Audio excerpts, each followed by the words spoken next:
we begin with the United States Senate, where today the Senate was expected to hold a vote authorizing the use of military force in Syria. But, as President Obama noted in his primetime speech last night, that vote has been delayed at his request, while he and Secretary of State John Kerry confer with Russia to see if their diplomatic solution to compel Syria to hand over its chemical weapons is indeed viable. Secretary Kerry is expected to meet with his Russian counterpart in Geneva tomorrow to go over all of this. And the next stage is the United Nations, where the United States, allied with France and the UK, will try to work with Russia and China to pass a UN resolution requiring Assad to give up his chemical weapons. But already there's some discord, as Russia says it can't support any UN resolution that threatens military force against Syria, while also forcing Syria to disarm. But the United States argues that the only way to get Syria to disarm is with the threat of military force. And in his speech last night, President Obama insisted that military force is still very much an option, meaning that while he's pursuing this diplomatic solution, he also has a gun on the bargaining table.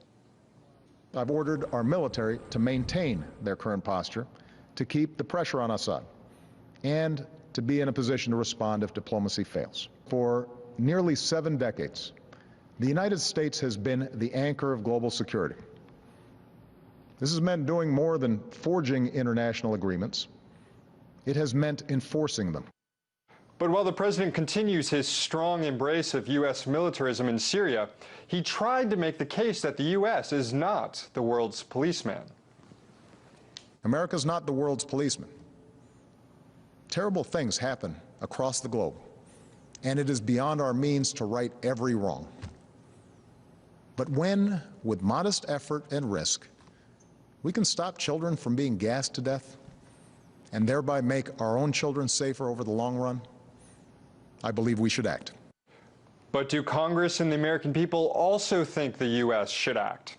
Now, while all of this is going on, the Senate is working on a new authorization for military force in Syria, one that hinges on all diplomatic measures being exhausted first before any targeted U.S. military strikes.